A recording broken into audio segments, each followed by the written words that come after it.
আগেরটা নিয়ে কারো কোনো কোশ্চেন বা কোনো কোনো কোয়েরি আছে কিনা?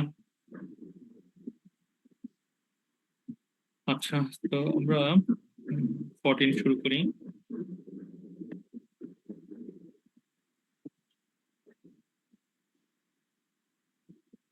তো দেখেন, চ্যাপ্টার কোশ্চেন নাম্বার 14-এ আমাদের হচ্ছে দুইটা কোম্পানি দেয়া আছে।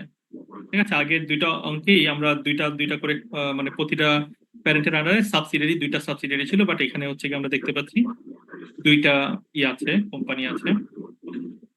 তবে একটু মিউট করে নেন মেহেদি। হ্যাঁ, ঠিক আছে। তো তো দেখেন, এখানে ক্লোজ লিমিট আর স্টিল লিমিটেড। তো ক্লোজ লিমিটেড এর মধ্যে দেওয়া আছে নন কারেন্ট অ্যাসেট এর মধ্যে প্রপার্টি প্ল্যান ইকুইপমেন্ট দেওয়া আছে, ইনভেস্টমেন্ট দেওয়া আছে। তো আপনি বুঝতেই পারছেন যে ইনভেস্টমেন্ট মানে হচ্ছে কি আমি মেবি স্টিল বা সাবসিডিয়ারি কোম্পানিতে আমি ইনভেস্টমেন্ট করেছি।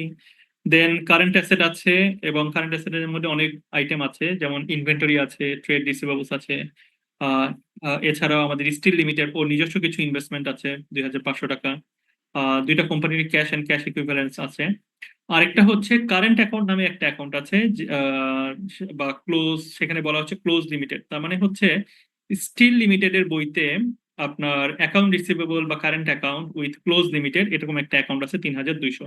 বাট ক্লোজ লিমিটেডের এখানে কোনো কিছু এইখানে বলা নাই, মানে তাদের কোনো রিসিভেবলস আছে কিনা। তো আমরা পরেরটাই দেখি এরপরে কি ডাটা দেওয়া আছে। সেটা হচ্ছে আপনার অর্ডিনারি শেয়ার দেওয়া আছে 1,20,000, আর এখানে হচ্ছে 60,000 হচ্ছে ওর টোটাল শেয়ার ক্যাপিটাল। আর আমি হচ্ছে এখানে ইনভেস্টমেন্ট করেছি টোটাল 84,000, বা কতগুলো ইনভেস্টমেন্ট করেছি এখানে বলা নেই।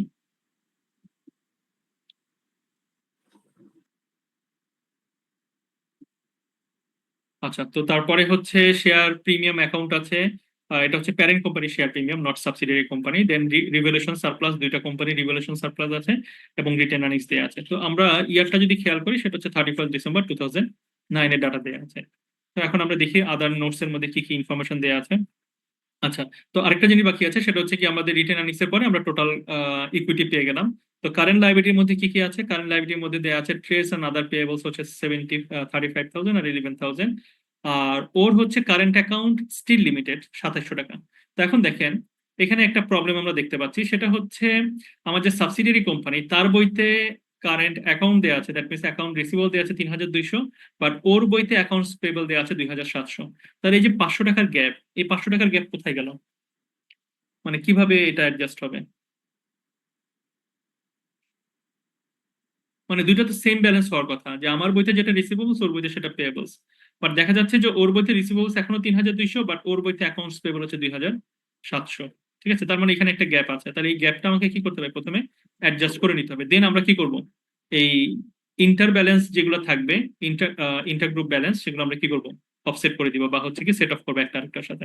তাহলে এখানে একটা বিষয় মনে রাখবেন যে 500 টাকার একটা অ্যাডজাস্টমেন্ট আমাকে দিতে হবে, 500 টাকা। দেন হচ্ছে আদার কি কি ইনফরমেশন আছে আমরা দেখি।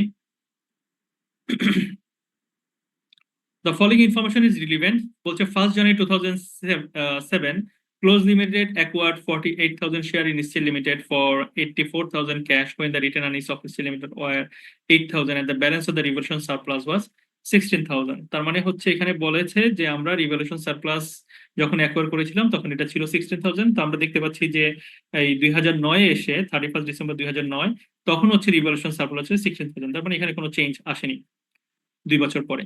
আর রিটেন আর্নিংস ছিল 8,000, যেটা এখন চেঞ্জ হয়ে আসলো 17,000, সরি 13,000। এই যে 13,000 হচ্ছে আমার রিটেন আর্নিংস দেওয়া আছে। তাহলে আমাদের রিটেন আর্নিংস এর চেঞ্জ হয়েছে, 8 থেকে 13 হয়েছে, দ্যাট মিনস 5,000 টাকা এখানে বেড়েছে আর কি। আর আমরা দেখতে পাচ্ছি যে আমরা 48,000 শেয়ার আমরা পারচেস করেছি। তো আমরা দেখে নিই যে ওর শেয়ার কতগুলো আছে। ওর শেয়ার হচ্ছে 60,000। তাহলে 60,000 এর মধ্যে 48,000 হচ্ছে গিয়ে কি আমরা এখানে অ্যাকোয়ার করেছি। তাহলে আমরা এখানে পার্সেন্টেজটা পেয়ে যাব, যে প্যারেন্ট কোম্পানি সাবসিডি কোম্পানির কতটুকু হচ্ছে গিয়ে শেয়ার হোল্ড করে। হ্যাঁ, এই রেশিওটা আমরা পেয়ে যাবো। আচ্ছা, তাহলে আমরা যদি প্রথমে এটা দেখতে চাই যে ঠিক আছে, আপনার আপনার হচ্ছে গ্রুপ স্ট্রাকচারটা কিরকম, তাহলে আমরা দেখতে পাচ্ছি যে গ্রুপ স্ট্রাকচারটা হচ্ছে গিয়ে 80%। হ্যাঁ, 80%। কিভাবে 80% আসলো বলেন তো? কিভাবে 80% আসলো? সরি, যে সাবসিডিয়ারি যে কোম্পানি, ওটা তো 60 হচ্ছে শেয়ার ছিল, আর 1000 শেয়ার। পারচেস করছে হচ্ছে 48,000। হ্যাঁ, আরো কিনেছে হচ্ছে 48,000 শেয়ার। বাস, তাহলে আমরা এখান থেকে পেয়ে গেলাম। আচ্ছা, এরপরে আমরা দেখি আদার কি কি ইনফরমেশন আছে। এখানে বলেছে the fair value of identifiable asset acquired and liability assumed by close limited were equal to the carrying amount of steel limited net asset at the date of acquisition। তার মানে হচ্ছে গিয়ে ফেয়ার ভ্যালু এবং book value almost all অ্যাসেটের ক্ষেত্রে বা net অ্যাসেটের ক্ষেত্রে same, except for a contingent liability. তাহলে বলছে যে একটা কন্টিনজেন্ট লাইবিলিটি আছে। কন্টিনজেন্ট লাইবিলিটি কি বলছে? যে contingent liability was disclose in the financial statement Steel Limited as a potential of 3 lakh, although its fair value was assessed as টাকা 58,000, and a final decision on this matter is expected to be reached within the next 12 months। এক বছরের মধ্যেই আমরা আশা করি যে এটা কত টাকা হবে সেটা আমরা ফাইন্ড আউট করবো। বাট আমরা দেখলাম যে ওর বইতে একটা contingent liability, that means subsidiary বইতে একটা কন্টিনজেন্ট লাইবিলিটি, বইতে বলতে হচ্ছে তারা কি লিখেছে দেখেন, the contingent liability was disclosed in the financial statement of Steel Limited as a potential 3 lakh, although its fair value was assessed as taka 58,000। তাহলে ও অ্যাসেস করেছে 3 লাখ, বাট আপনি অ্যাসেস করেছেন কত? 58,000। আপনি অ্যাসেস করেছেন 58,000। তাহলে এখন এইটার ইম্প্যাক্টটা কি হবে? এইটার ইম্প্যাক্টটা আমরা কিভাবে শো করবো? তো এখন এই ইম্প্যাক্ট আসলে কোথায় আসবে? এই ইম্প্যাক্টটা আসবে হচ্ছে কি আমরা যখন ওয়ার্কিং স্টুতে নেট অ্যাসেট ভ্যালুটা ক্যালকুলেট করবো, তখন হচ্ছে কি এটার ইম্প্যাক্টটা আসবে আর কি। ঠিক আছে, তো আমরা এখন একটু দেখে নেই, মানে একসাথে সাথেই দেখে নেই যে আসলে কি কি ইম্প্যাক্ট, কোথায় কোথায় ইম্প্যাক্ট করবে। তাহলে আমরা ওয়ার্কিং স্টুতে চলে যাই। ওয়ার্কিং স্টুতে, তো ওয়ার্কিং স্টুতে দেখেন এখানে বলা হয়েছে যে আমরা কি করব, আমরা যে সাবসিডিটা অ্যাকোয়ার করেছি তার ফেয়ার ভ্যালু অফ অ্যাসেট এবং লাইবিলিটি আমরা অ্যাজিউম করব। তো আমরা জানি যে শেয়ার ক্যাপিটাল অ্যাকুইজিশনে যা ছিল এখনো তাই আছে, রিভ্যালুয়েশন সারপ্লাস যা ছিল তাই আছে। এরপরে হচ্ছে রিটেন আর্নিংস এর ক্ষেত্রে দেখা যাচ্ছে, রিটেন আর্নিংস এর ক্ষেত্রে আমাদের যখন অ্যাকোয়ার করেছিলাম তখন ছিল 8,000, তাহলে আমরা এখানে 8,000 টাকা লিখলাম। আর এখন হচ্ছে রিটেন আর্নিংস হয়ে গেছে 13,000, তাহলে আমরা এখানে কি করলাম, 13,000 টাকা লিখলাম। আচ্ছা, লেখার পরে এখন এখানে দেখেন এই যে কথাটা যে ও এস্টিমেট করেছে contingent liability was disclosed, disclose করেছে সে 3 লাখ টাকা, বাট সে কি এটাকে লাইবিলিটি হিসেবে শো করেছে কিনা? নর্মালি কন্টিনজেন্ট লাইবিলিটি এটা কি ও ওর ব্যালেন্স শিটে লাইবিলিটি হিসেবে শো করে নাকি নোটস হিসেবে দেয়? কোনটা? নোটস হিসেবে দেয়। লাইবিলিটি হচ্ছে কি নোটস হিসেবে দিচ্ছে। বাট আমরা এস্টিমেট করলাম যে এই কন্টিনজেন্ট লাইবিলিটি আসলে কত হবে, 58,000। তাহলে আমরা কি করব, এই যে ইসের মধ্যে আমরা এটাকে কনসিডার করবো, এই 58,000 কে কনসিডার করবো। তো এখন আমরা যদি লাইবিলিটি হিসেবে কনসিডার করি তাহলে ওর কি হবে, নোট অ্যাসেটটা কমে যাবে, নেট অ্যাসেটটা কমে যাবে। এই জন্য আমরা কি করলাম, এই অ্যাসেট থেকে বা এই শেয়ার ক্যাপিটাল এবং রিটার্ন আর্নিংস থেকে এবং রিভ্যালুয়েশন সারপ্লাস থেকে আমরা 58,000 টাকা আমরা মাইনাস করলাম।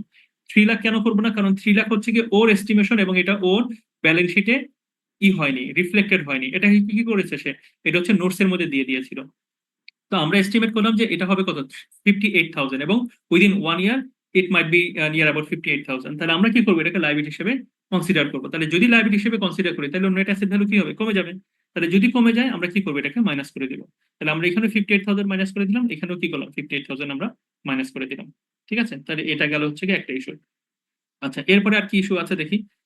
সেখানে বলা হয়েছে the inventories of Close Limited include 4,000 of goods from Steel Limited invoice to Close Limited at cost plus 25%। তাই এটা সবাই একটু ক্যালকুলেশন করে আমাকে বলেন যে এইটা আসলে কার বইতে ইনভেন্টরি আর কার বইতে হচ্ছে গিয়ে প্রফিট, এটা থাকবে।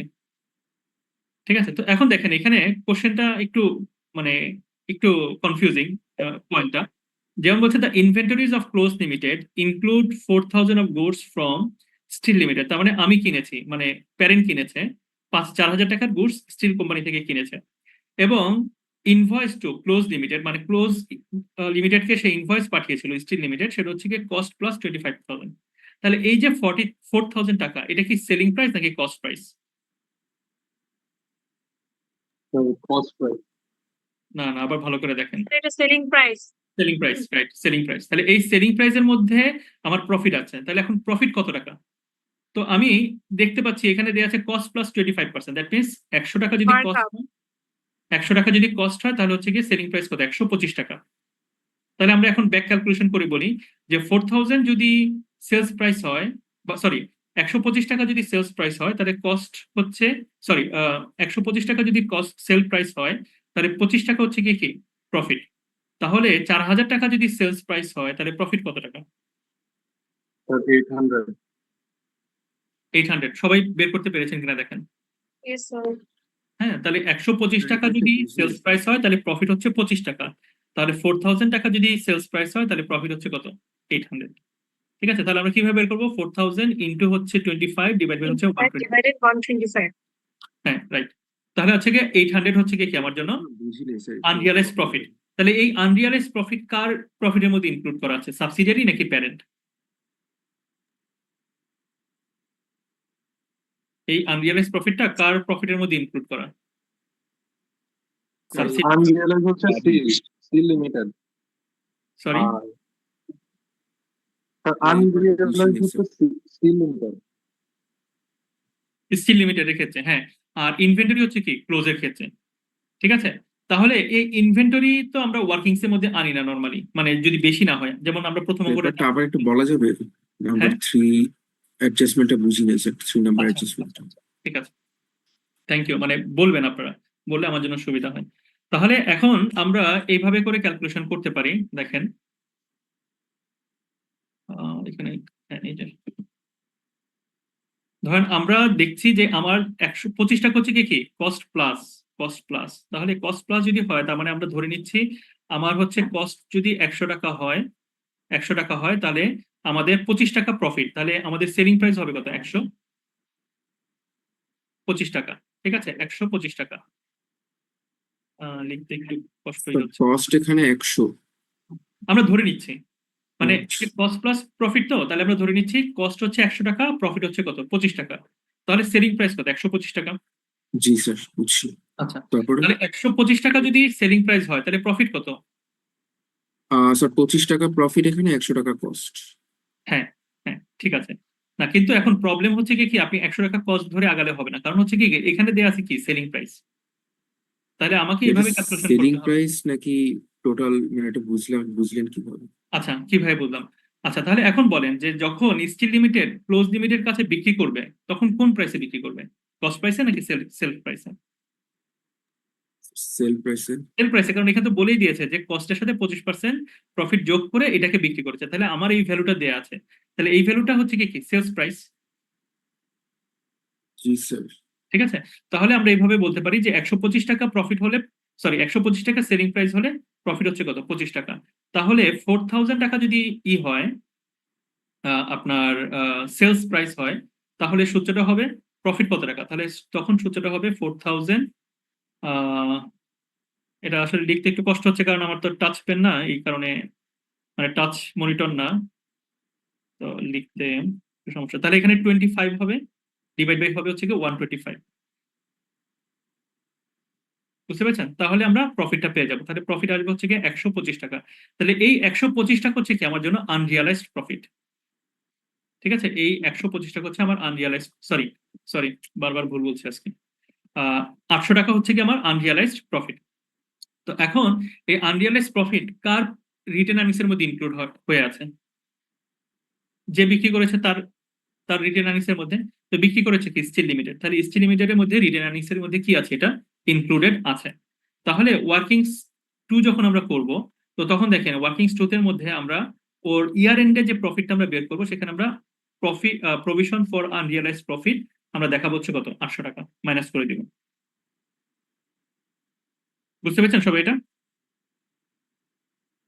এটা আনরিয়েলাইজড প্রফিট, মানে এটা এখনো হয়নি, তাই না? হ্যাঁ, হয়নি কেন? কারণ হচ্ছে কি দেখেন, সাবসিডিয়ারি কোম্পানি আমার কাছ থেকে কিনেছে কিন্তু সে কিন্তু বাইরে বিক্রি করতে পারেনি। তো আমি যখন ওর কাছে বিক্রি করেছি 800 টাকা প্রফিট দিয়ে বিক্রি করেছি, কিন্তু ও এখনো বাইরে বিক্রি করতে পারে নাই, তাহলে এই প্রফিটটা এখনো কি আমরা ধরে নিচ্ছি রিয়ালাইজড হয়নি, কারণ সে জি, বিক্রি স্যার। না করা পর্যন্ত এটা রিয়ালাইজড হবে না। জি, স্যার। আচ্ছা, এটা কোথায় লেখা আছে যে বিক্রি হয়নি এখনো? আচ্ছা, এই জিনিসটাই আমি বলেছিলাম যে এই জিনিসটা হচ্ছে কি একটু কনফিউজিং, যে এটা কোথাও বলা নাই। তো নর্মালি যদি বিক্রি করা থাকে, বিক্রি করা হতো তাহলে এখানে বলে দিত, বা যদি কোনো মানে অর্ধেক অবস্থায় হতো তাহলে বলে দিত এখানে। ঠিক আছে, তো যেহেতু বলা নাই তাহলে আমরা ধরে নিচ্ছি যে এটা হয়নি, মানে বিক্রি হয়নি। বিক্রি হলে অবশ্যই বলা থাকতো আর কি। ঠিক আছে, তবে তারপরেও মানে এটা বলে দিলে ভালো হতো যে 100% হচ্ছে আনসোল্ড অবস্থায় আছে বা হচ্ছে, হ্যাঁ? তো এখানে বলা নাই, বাট আমরা অ্যাজিউম করে নিচ্ছি। আচ্ছা, এরপরে দেখেন আরেকটা জিনিস বলেছে, an electronic payment for 500 from Close Limited to Steel Limited sent on 31st December 2009 was not received by Steel Limited until 1st January 20 মানে 2020 সালে গিয়ে এটা কি এখনো সে মানে পরের বছর মানে হচ্ছে কি পরের দিন আর কি, সেটাই পরের বছর হয়ে যাচ্ছে 1st জানুয়ারি, সেই দিনকে সে রিসিভ করেছে। তো ওই যে আমরা একটা বলেছিলাম যে 500 টাকার একটা গন্ডগোল, 500 টাকার গন্ডগোল কোথায়, যে আমি আমার বইতে দেখাচ্ছি যে রিসিভেবলস হচ্ছে 3200, বাট ওর বইতে দেখাচ্ছে কত, ওর বইতে অ্যাকাউন্টস এই যে দেখেন অ্যাকাউন্টস দেখাচ্ছে কত 2700। তাহলে বলেছিলাম না যে 500 টাকার একটা গন্ডগোল আছে এখানে, মানে ডিফারেন্স আছে। ডিফারেন্সটা কি, যে আমি ওকে টাকাটা পাঠিয়ে দিয়েছি, ঠিক আছে, ক্লোজ কি করেছে, স্টিলকে পাঠিয়ে দিয়েছে। তাহলে পাঠিয়ে দেওয়ার পরে, হ্যাঁ একটা মিনিট, পাঠিয়ে দেওয়ার পরে সে কি জানাল দিয়েছে, অ্যাকাউন্টস পেয়েবল ডেবিট আর হচ্ছে কি ক্যাশ অ্যাকাউন্ট ক্রেডিট, কিন্তু ও টাকা পায়নি। তাহলে ও কোনো কি জার্নালিটি দেয় নাই, তাহলে এই কারণে দেখেন 500 টাকার কি হচ্ছে একটা ডিফারেন্স আছে। তাহলে এখন আমরা কি করব, এখন হচ্ছে কি আমরা একটা অ্যাডজাস্টিং এন্ট্রি দিব এটার জন্য, ঠিক আছে। তো অ্যাডজাস্টিং এন্ট্রিটা লিখে নেন। অ্যাডজাস্টিং এন্ট্রিটা হচ্ছে কত নম্বরের জন্য, এই যে 4 নম্বরের জন্য আমরা লিখবো হচ্ছে cash in transit debit, cash in transit debit, আর হচ্ছে এই যে এটা আমরা লিখতে পারি যে current account Close Limited credit, current account Close Limited credit. তাহলে আমরা লিখবো ক্যাশ ইন ট্রানজিট ডেবিট আর current account Close Limited credit. কেন, কারণ হচ্ছে কি টাকাটা আমার হাতে আসে নাই, বাট এটা অন দা ওয়েতে আছে। জি ফয়জুল্লাহ বলেন। স্যার, আমাদের রেগুলার ক্লাস শুরু হচ্ছে 2টা থেকে। এখন স্যার লিভ অ্যাটেন্ডেন্সটা কি কনসিডার করা যাবে স্যার? আমরা রিটেক দেখবো, তো রেগুলার ক্লাস চলছে। ও আচ্ছা আচ্ছা, বুঝতে পেরেছি। ঠিক আছে, আপনার রোল নাম্বার হচ্ছে 21-1078। ঠিক আছে, আমি লিখে রেখে স্যার, আমি সিআর কে ইনফর্ম করে দিব। জি ওকে। স্যার, আসসালামু আলাইকুম। আচ্ছা, তো এরপরে স্যার এই যে 500 টাকার যে একটু ইয়ে আসলো স্যার, এটা 4 নাম্বার ইয়ে না স্যার, 4 অ্যাডজাস্টমেন্ট? নাম্বার, এই যে 4 নাম্বার। জি স্যার। এবার এই চ্যাপ্টারে না স্যার ইংলিশটা খুব কঠিন ভাবে লেখা, ইংলিশ বোঝাবো মুশকিল এই কেন? চ্যাপ্টারে। কোনটা আপনার কাছে কঠিন মনে হচ্ছে বলেন? স্যার সব কয়টাই স্যার, সব কয়টা কোয়েশ্চেন একটু ঘুরায় পেঁচায় লেখা এই চ্যাপ্টারে। আচ্ছা আচ্ছা, আপনারা তো এখন সিনিয়র হয়ে গেছেন, মানে এখন কোন ইয়ারে? Second second year, but 4th semester. তাহলে এখন তো আপনাকে সহজ ভাষায় লিখতে তো হবে না, আপনাকে তো কঠিন ভাষায় লিখতে হবে, কারণ আপনি তো 3-4টা অ্যাকাউন্টিং কোর্স পার করে এসেছেন অলরেডি। আচ্ছা, এই চ্যাপ্টার গুলো আসলে এরকমই, হ্যাঁ একটু কঠিন। আচ্ছা, এরপরে 5 নাম্বারটা আমরা দেখি। 5 নাম্বারটা দেখেন, আরেকটা বিষয় এখানে রয়ে গেল, ওইটা তো আমরা এখনো করতে পারলাম না, এই যে 12,000 আর 8,000, এইটা এটা কোথায় হয়েছে এটা আমাদেরকে একটু দেখতে হবে, ঠিক আছে। আচ্ছা, দেন আরেকটা বলেছে an impairment review of 31st December revealed that an impairment loss of 500 in respect of goodwill on the acquisition of Steel Limited needs to be recognized. তাহলে এখন বলেন, এই যে গুডউইলের ভ্যালু 500 টাকা আমাকে কমিয়ে দিতে হবে, তাহলে 500 টাকা যদি আমি কমিয়ে দিতে চাই, তাহলে আমরা জানুয়ারিতে কি দিব? 500 টাকা আমি যদি কমিয়ে দিতে চাই গুডউইলের ভ্যালু, জার্নালিতে কি হবে? স্যার ইম্পেয়ারমেন্ট লস ডেবিট আর goodwill credit, okay fine. Credit. হ্যাঁ, তাহলে আমরা লিখবো এরকম যে impairment loss debit, goodwill credit. তাহলে এই যে ইম্পেয়ারমেন্ট লস্ট হলো, এইটা গুডউইলটা কার বইতে, যদি আমরা এর আগে কোশ্চেনটা করেছিলাম, গুডউইলটা কার বইতে লেখা আছে, প্যারেন্টের বইতে না সাবসিডিয়ারি বইতে? Consolidated financial statement. Consolidated financial স্টেটমেন্টে। তাহলে এই ইম্প্যাক্টটা, এই যে লসটা, এই লসটা আমরা কোথায় দেখাবো, কোন কোন ওয়ার্কিং সেটার ইম্প্যাক্ট করবে?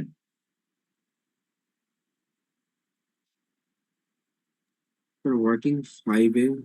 স্যার রিটেন আর্নিংস এ আর হচ্ছে Working গুডউইল মানে হচ্ছে 3 আর 5। জি, তাহলে হচ্ছে গিয়ে ওয়ার্কিং 3-তে আমরা গুডউইলের ভ্যালু কমিয়ে দেখাবো, আর হচ্ছে ওয়ার্কিং 5-এ আমরা যখন রিটেন আর্নিংস বের করবো, গ্রুপ রিটেন আর্নিংস, তখন হচ্ছে গিয়ে এই ইম্পেয়ারমেন্ট লস দিয়ে আমরা এটাকে কমিয়ে দেখাবো। এটা হচ্ছে এই বছরের, ঠিক আছে। আচ্ছা, এরপরে আবার দেখেন কি সমস্যা হয়েছে, বলেছে দ্য বাই 1st January 2009, তার মানে এই বছরের শুরুতে the goodwill had already suffered impairment total হচ্ছে 1700 টাকা। তার মানে অলরেডি গুডউইলের যা ভ্যালু ছিল তার থেকে 1700 টাকা এর আগে কমানো হয়েছে, আর এই বছর কমানো হলো 500 টাকা। তাহলে এই 1700 টাকার ইম্প্যাক্টটা কোথায় পড়বে? আগের বছর গত বছর ইম্পেয়ারমেন্ট লস হিসাবে আমি দেখিয়েছি টোটাল 1700 টাকা, এই বছর দেখিয়েছে 500 টাকা। তাহলে টোটাল গুডউইলের ভ্যালু কত? 1700 প্লাস 500, 2200 টাকা টোটাল গুডউইলের ভ্যালু, মানে গুডউইলের ভ্যালু কমে যাবে। তাহলে ওয়ার্কিং স্ট্রিটে আমরা গুডউইলের যখন ভ্যালু কমাবো তখন কত টাকা দিয়ে কমাবো?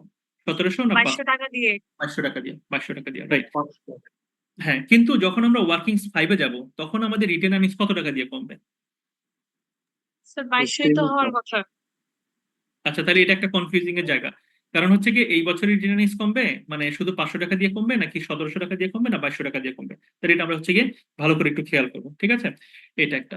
আরেকটা বলছে Close Limited chose to measure the non controlling interest in Steel Limited using the proportionate method. তাহলে এটা তো আমরা প্রপোর্শনেট মেথড, তবে আমরা পরীক্ষার জন্য আমরা এই মেথডটা শিখে রাখবো, যে গ্রস মেথড যেটা আমরা পড়িয়েছিলাম ওই মেথডটা আপনারা একটু ভালো করে দেখে রাখবেন আর কি, ঠিক আছে?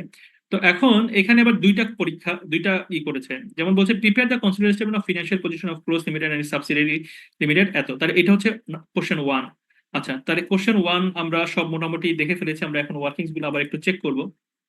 হ্যাঁ, তো এখন এই ওয়ার্কিংস এর মধ্যে এখন দেখেন আমরা তাহলে এই আমরা যদি ওয়ার্কিংস 2 তে আসি, ওয়ার্কিংস 2 তে দেখা যাচ্ছে যে আমাদের অ্যাকুইজিশন হচ্ছে 60,000 টাকা, আমাদের শেয়ার ক্যাপিটাল ছিল, রিভ্যালুয়েশন হচ্ছে কি 16,000, আর আমাদের বছরের শুরুতে রিটার্ন আর্নিংস ছিল 8,000, আর আমরা কন্টিনজেন্ট লায়াবিলিটি হিসেবে শো করেছি এই বছর এক্সট্রা, মানে অ্যাকুইজিশন করার কারণে। তাহলে সেই ক্ষেত্রে আমাদের সবকিছু অ্যাডজাস্ট হওয়ার পরে আসলো হচ্ছে 26,000।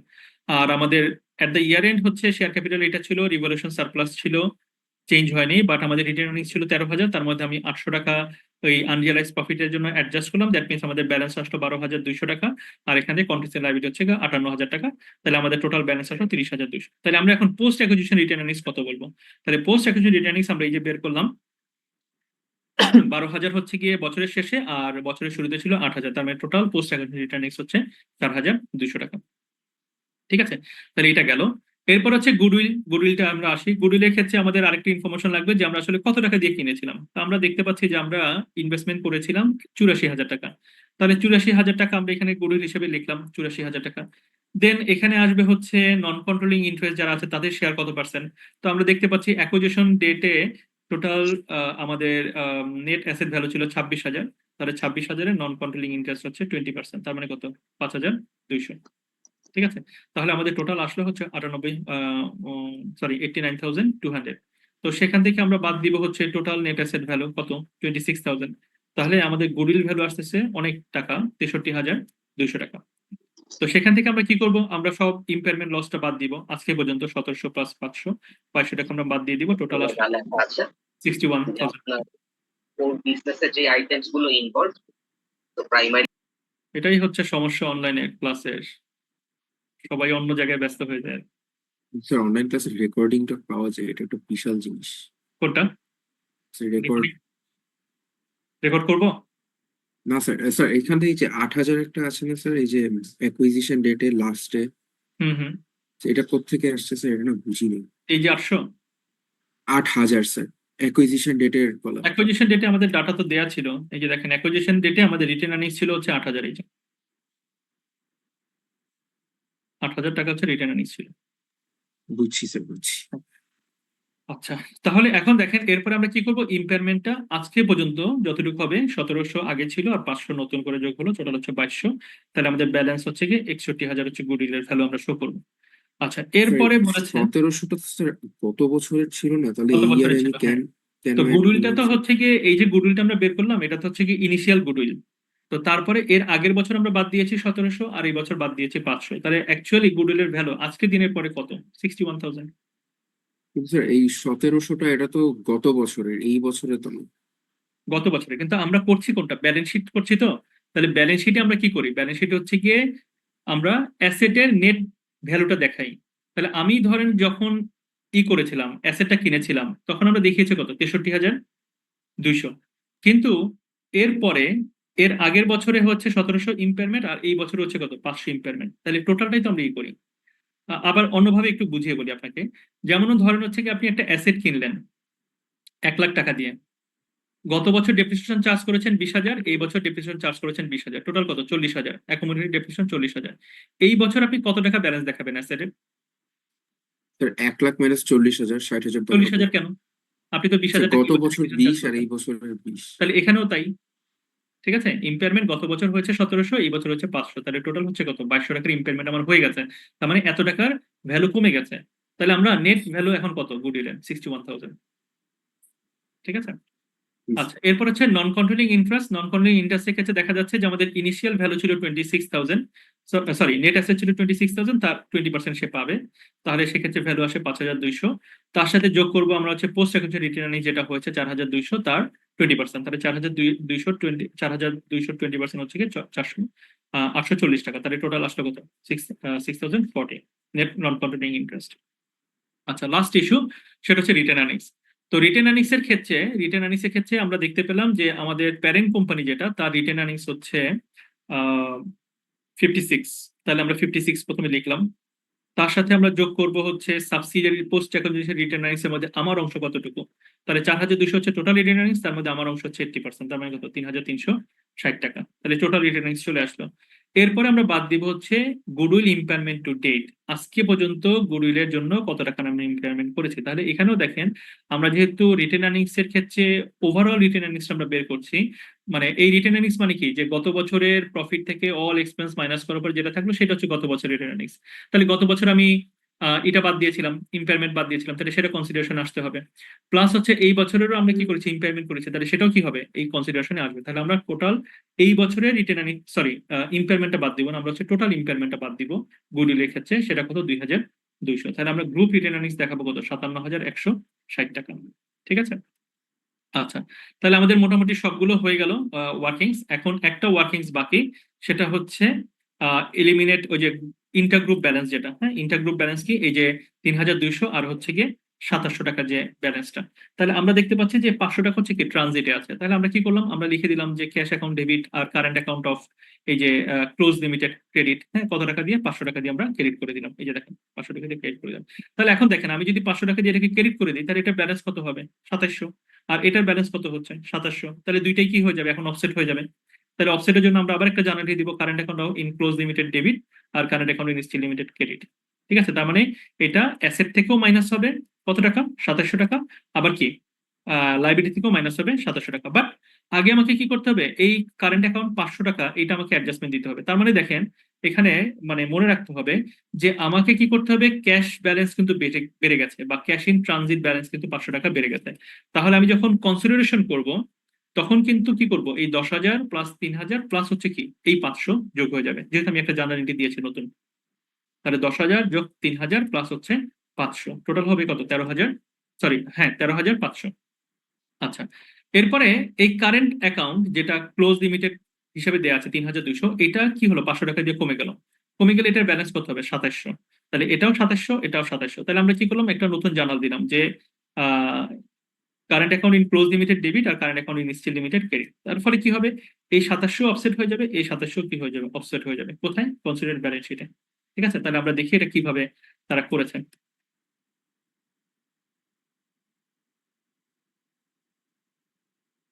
তাহলে এখন দেখেন ওরা এই যে এই যে এখানে প্রপার্টি প্ল্যান ইকুইপমেন্ট যখন দেখিয়েছে, নন current asset property plan equipment, তখন ওরা কি করেছে, জাস্ট দুইটা কোম্পানির প্রপার্টি প্ল্যান ইকুইপমেন্ট যোগ করে দিয়েছে, যেহেতু কোনো ঝামেলা নাই। 80,000 আর 58,200 এটা যোগ করে দিলাম। দেন ইনভেস্টমেন্ট এটা তো আসবে না, তাহলে আমরা কি আসবে, একটা ইনটেনজিবল অ্যাসেট আসবে, সেটা হচ্ছে কি আমার গুডউইলটা। গুডউইল কত ছিল, আমরা ওই যে ওয়ার্কিংস এ করেছি, ওয়ার্কিংস 3 যে গুডউইল হচ্ছে কি 61,000। তাহলে আমরা কি করলাম, গুডউইলটা এখানে 61,000 টাকা আমরা বসালাম। দেন হচ্ছে কারেন্ট অ্যাসেটের মধ্যে কি কি আসবে, কারেন্ট অ্যাসেটের মধ্যে প্রথমে আসবে হচ্ছে ইনভেন্টরি 18,000 আর হচ্ছে 12,000। তাহলে 18,000 আর 12,000 লিখলাম, বাট এর মধ্যে আনরিয়ালাইজ প্রফিট আছে, তাহলে আনরিয়ালাইজ প্রফিট আমরা কি করবো, মাইনাস করে দিব, মাইনাস করে আমরা এখানে ব্যালেন্সটা বসালাম। দেন হচ্ছে ট্রেড রিসিভেবল 62,700 প্লাস 21,100, তাহলে আমরা দুইটাই কি করে দিব, যোগ করে দিব। হ্যাঁ, যোগ করে আমরা এখানে বসালাম। দেন হচ্ছে সাবসিডিয়ারি কোম্পানির একটা ইনভেস্টমেন্ট আছে 2,500, এটাও আমরা কি করবো, অ্যাজ ইউজুয়াল নিয়ে আসবো। নিয়ে আসার পরে আমরা দেখেন এখানে কারেন্ট ক্যাশের ক্ষেত্রে 10,000 প্লাস 3,000, 13,000, 3,000 প্লাস হচ্ছে ওই যে ক্যাশ ইন ট্রানজিট 500, এটা আমরা কি করে দিলাম, যোগ করে দিলাম। তাহলে টোটাল কত আসলো, 13,500। তাহলে দেখেন এখানে মোটামুটি সবগুলোকেই আমরা নিয়ে আসলাম এক্সেপ্ট দিস ওয়ান। এটা আমরা কিভাবে বাদ দিলাম, কারণ ওই যে আমরা বলেছিলাম একটা অ্যাডজাস্টিং এন্ট্রি দিয়েছি যে কারেন্ট অ্যাকাউন্ট ক্লোজ লিমিটেড কি হবে, ক্রেডিট। ঠিক আছে, তাহলে আমরা এটা কি করে দিয়েছি, বাদ বাদ দিয়ে দিয়েছি, তাহলে এটা আর আসবে না, অফসেট হয়ে গেছে। ইনভেস্টমেন্ট তো আসবে না, কনসলিডেটেড স্টেটমেন্ট। ইনভেস্টমেন্ট হচ্ছে এটা সাবসিডিয়ারি ইনভেস্টমেন্ট, প্যারেন্টের ইনভেস্টমেন্ট না, এটা আসবে। বুঝবো কিভাবে, এটা বুঝাতে খুব মুশকিল। মুশকিল কেন হবে আপনি? আচ্ছা, আপনি এটা বলেন যে আমি এই ইনভেস্টমেন্টটা কোন ইনভেস্টমেন্টটা বাদ দিচ্ছি? এখানে যে ইনভেস্টমেন্ট এটা আমরা বাদ প্যারেন্ট দিয়েছি। কোম্পানি যে ইনভেস্টমেন্ট করে সেটা আমরা কমিট করি। হ্যাঁ, প্যারেন্ট যেখানে সাবসিডিয়ারিতে করে সেটা আমরা বাদ দিয়েছি। হ্যাঁ ঠিক স্যার। আছে, এখন এখানে কি কোথাও বলা আছে যে সাবসিডিয়ারি হচ্ছে গিয়ে আরেকটা কোম্পানিতে ইনভেস্টমেন্ট করেছে, মানে আরেকটা কোম্পানির শেয়ার ইনভেস্টমেন্ট করেছে এবং সেটা হচ্ছে কি এই সাবসিডিয়ারি কোম্পানির সাবসিডিয়ারি? না স্যার, বলেন। কোথাও নাই। তার মানে এইগুলো হচ্ছে কি যে আমি ইনভেস্টমেন্ট করেছি, মেবি আমি শেয়ার ইনভেস্টমেন্ট করেছি, কিন্তু সেটা আসলে ওই 50% কম। তাহলে 50% কম হলে সেটা তো আর আমি ওই সাবসিডি হিসেবে কনসিডার করছি না, আমার ওটা শুধুমাত্র কি সরাসরি ইনভেস্টমেন্ট হিসেবেই থাকবে। ঠিক আছে, কারেন্ট অ্যাকাউন্ট, এটা ক্লোজ লিমিটেড কারেন্ট অ্যাকাউন্ট, হ্যাঁ কি হয়েছে বলেন কারেন্ট অ্যাকাউন্ট নিয়ে? একটু বুঝিনি স্যার। বুঝি নাই, বুঝি নাই। এখানে তো আমরা এটা করলাম, এই যে দেখেন কারেন্ট অ্যাকাউন্টে এখানে দেখেন এই যে এখানে কারেন্ট অ্যাকাউন্ট স্টিল লিমিটেড, এটা কোন দিকে balance? Current account Steel Limited লাইবিলিটির দিকে, তাই না? কার বইতে লাইবিলিটি? ক্লোজের বইতে লাইবিলিটি। তার মানে এই 2700 টাকা হচ্ছে কি ক্লোজের বইতে লাইবিলিটি। কার কাছে? মানে কে টাকা পায় ক্লোজের কাছে? Steel Limited. জি স্যার। আর এখানে একটা কারেন্ট লাইবিলিটি কারেন্ট অ্যাকাউন্ট আছে দেখেন ক্লোজ লিমিটেড, তার মানে হচ্ছে গিয়ে এই কোম্পানিটা এই হচ্ছে গিয়ে আপনার স্টিল লিমিটেড ও কারেন্ট অ্যাকাউন্টের কাছে কত পায়, সরি ক্লোজ লিমিটেডের কাছে কত টাকা পায়? 3200 টাকা। 3200। কিন্তু আমরা বলেছিলাম যে দুইটা ব্যালেন্স সবসময় কি হবে, সমান হতে হবে, সমান হতে হবে। তাহলে সমান জি না স্যার। কেন? স্যার ওই যে 500 টাকা স্যার পাঠানো হয়েছিল কিন্তু রিসিভ করেনি এই হ্যাঁ, কারণে। রিসিভ করেনি। তাহলে আমি যদি 500 টাকা পেয়ে যাই, তাহলে আমি মানে পাইনি, কিন্তু এটা হচ্ছে ট্রানজিটে আছে, তাহলে আমি একটা জার্নাল এন্ট্রি দিলাম। জার্নাল এন্ট্রি কি দিলাম? জার্নাল এন্ট্রি দিলাম হচ্ছে কি পরের এটাতে আছে, দেখে এই যে দেখাচ্ছি। আমরা জার্নাল এন্ট্রি দিলাম হচ্ছে গিয়ে cash account debit, current account credit. ফলে কি হলো, কারেন্ট অ্যাকাউন্টের ব্যালেন্স কমে গেল না?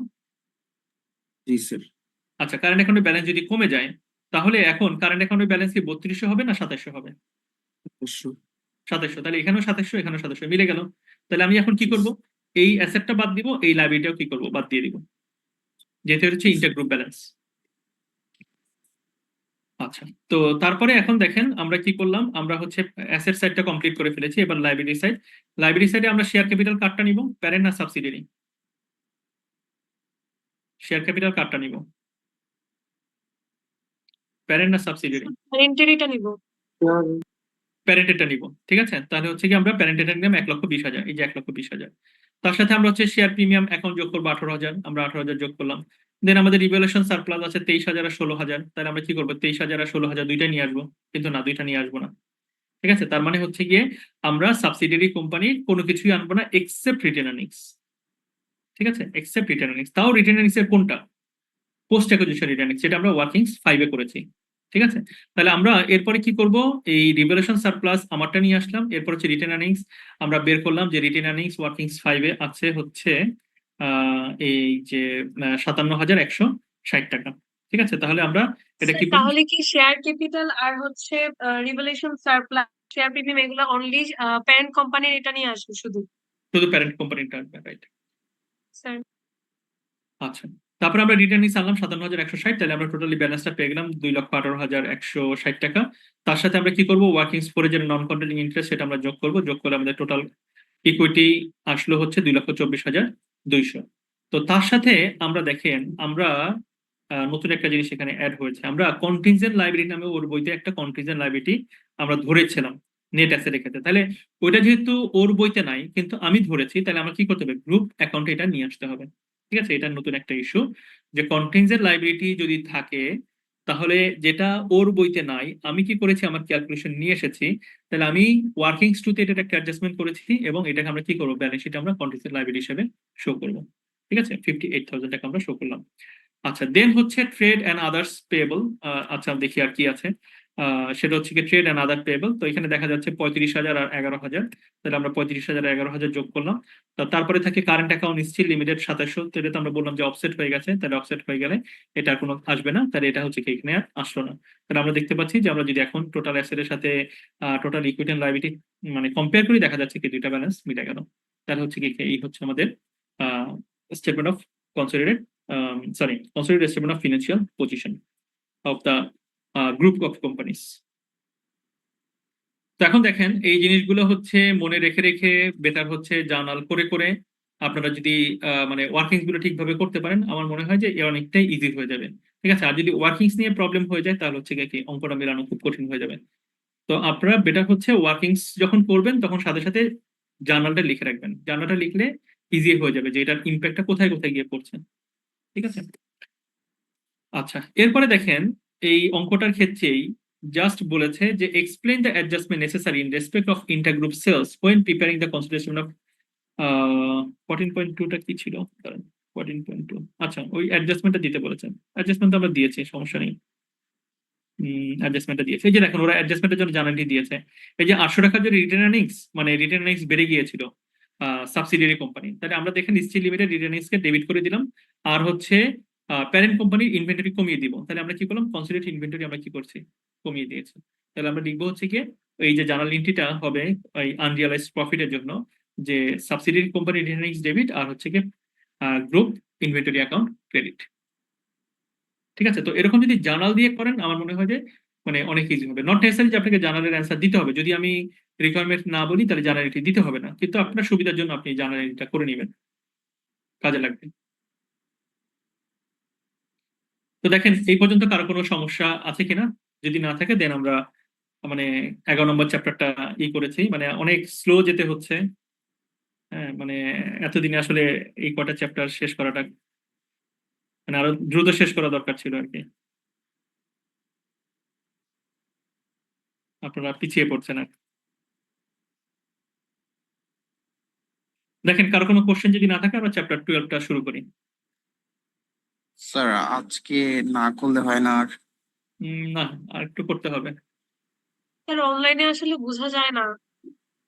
কিন্তু আমি তো সময় পাচ্ছি না। আবার আমি তো মানে আমি নেক্সট উইকেতে ক্লাস নিয়ে তারপরে আপনাদের মানে 1 মাসের ছুটি পাবেন আপনারা। তো আমি যদি একটু বুঝিয়ে দিতে পারি তখন আপনাদের জন্য সুবিধা হবে। আর আপনারা অলমোস্ট এটার মানে আমার যতটুকু মানে যদি ফলো করে থাকেন বা বাসায় একটু পড়াশোনা করে থাকেন, আমার মনে হয় যে কনসলিডেশনের মোটামুটি 70% কভার হয়ে গেছে। ঠিক আছে, মানে এখন দেখবেন যে রিপিট হচ্ছে। আমরা যে অ্যাডজাস্টমেন্ট গুলো করেছি ওগুলো ব্যালেন্স শিট ট্রিটমেন্টটা দেখেছি, এখন ওইটা শুধুমাত্র এই ফাইন্যান্সিয়াল মানে ইনকাম স্টেটমেন্টের ট্রিটমেন্টটা দেখবো। ঠিক আছে, অনেক কমপ্লেক্সিটি মানে দেখবেন যে মানে মানে এখন আর কমপ্লেক্স মনে হবে না, ইজি মনে হবে। ঠিক আছে, তো আমরা থিওরিটিক্যাল ডিসকাশন করি। আর বেটার হচ্ছে আপনারা যারা বই আছে সাথে, আপনারা বইতে আমি যখন একটা টপিক নিয়ে আলোচনা করবো ওটার জন্য একটা জার্নাল বলে দিচ্ছি সবসময়। হ্যাঁ, তো ওই জার্নাল গুলো লিখে রাখবেন, জার্নালটা লিখে রাখলে দেখবেন যে অনেক ইজি হয়ে যাচ্ছে। আচ্ছা আমরা বেশি প্রেশার দিব না আপনাদেরকে, আমি আর 20 মিনিট ক্লাস নিই। ঠিক আছে, 20 মিনিট ক্লাস নিয়ে শেষ করে দিচ্ছি। তো দেখেন এখানে consider statement of financial performance, এটার ক্ষেত্রে আমরা শুরু করব হচ্ছে আমরা প্রথমে ফরম্যাটটাকে একটু দেখাই। ফরম্যাটটা হবে এরকম, ফরম্যাটটা হবে এরকম যে consider statement of profit or loss. তো তার মধ্যে রেভিনিউ আমরা কি করব, প্যারেন্টের রেভিনিউ প্লাস সাবসিডিয়ারি রেভিনিউ যোগ করব 100%। হ্যাঁ, এখানে কিন্তু ওই 80% বা 75% না, 100% যোগ করে দিব। বাট মাইনাস করে দিব কি ইন্টারগ্রুপ আইটেম, মানে ওই যে ইন্টারগ্রুপ ধরেন আমি বাই করেছি, ও সেল করেছে, ও সেল করেছে, বা আমি সেল করেছি, ও বাই করেছে, এরকম ইন্টারগ্রুপ যত সেলস বা বাই থাকবে এটা আমরা কি করবো, মাইনাস করে দিব। দেন হচ্ছে কস্টের ক্ষেত্রে আমরা একই রকম প্যারেন্ট এবং সাবসিডিয়ারি কস্ট অফ সেলস আমরা যোগ করবো বা অন্যান্য সব কস্ট আমরা যোগ করবো, কিন্তু ইন্টারগ্রুপ যদি কোনো এলিমেন্ট থাকে তাহলে আমরা সেটা কি করবো, মাইনাস করে দিব। দেন আমাদের কি বের হবে, প্রফিটটা বের হবে। এটা কি কনসিডারেড স্টেটমেন্ট অফ প্রফিট আর লস। তাহলে সেখানে আমরা কি করবো, এটাকে আমার দুইটা ভাগে ভাগ করতে হবে, যে এই প্রফিটের মধ্যে আমার প্যারেন্ট কোম্পানি কতটুকু পাবে আর হচ্ছে নন কন্ট্রোলিং ইন্টারেস্ট কতটুকু প্রফিট পাবে। এই জিনিসটা হচ্ছে আমাদের কি করতে হবে, এখানে আমাকে মানে ক্যালকুলেশন করে বের করে বলতে হবে আর কি। আচ্ছা, তো এখন আমরা একটা একটা করে এলিমেন্ট শুরু করি। হ্যাঁ, খুব সহজ, আগের গুলোই দেখেন, এই যে ইন্টারগ্রুপ ট্রানজেকশন আনরিয়ালাইজ প্রফিট সেইগুলোই। জাস্ট এখন আমাকে দেখতে হবে যে এটার ইম্প্যাক্টটা ইনকাম স্টেটমেন্ট বা প্রফিট অ্যান্ড লস অ্যাকাউন্টে কিভাবে পড়ে। তো আমরা আগে সামারিটা পড়ি, সামারিটা পড়ে দেখেন বুঝতে পারেন কিনা। হ্যাঁ, বলছে the amount of intergroup sales should be deducted as a consideration adjustment from considered revenue and cost of sales. তার মানে এখানে যদি বলে একটা প্যারেন্ট কোম্পানি সাবসিডি কোম্পানির কাছে বিক্রি করেছে বা সাবসিডি কোম্পানি প্যারেন্ট কোম্পানির কাছে বিক্রি করেছে, তাহলে যত টাকা দিয়েই বিক্রি করুক না কেন আমরা কি করব, ইন্টারগ্রুপ সেলস মাইনাস করে দিব এবং ইন্টারগ্রুপ কস্ট অফ সেলস থেকে আমরা কি করব, ওই টাকাটা মাইনাস করে দিব। কারণ হচ্ছে আমার বইতে এটা হচ্ছে সেলস, আপনার বইতে কি এটা হচ্ছে কস্ট অফ সেলস বা কস্ট অফ গুডস পারচেসড। তাহলে আমি কি করব, আমার সেলস থেকেও মাইনাস করে দিব, আপনি কি করবেন, আপনার কস্ট অফ সেলস থেকেও মাইনাস করে দিবেন। বাট এটা আপনার ইন্ডিভিজুয়াল অ্যাকাউন্টে মাইনাস হবে না, এটা আমরা যখন কনসিডারেড প্রফিট এন্ড লস করবো তখন হচ্ছে কি এটা মাইনাস হবে আর কি। ঠিক আছে, তাহলে এটা মনে রাখবেন যে ইন্টারগ্রুপ সেলস যদি শুধুমাত্র আমি বলি, তাহলে ইন্টারগ্রুপ সেলস সেলস থেকেও মাইনাস হবে, কস্ট অফ সেলস থেকেও মাইনাস হবে, বা কস্ট অফ গুডস থেকেও মাইনাস হবে।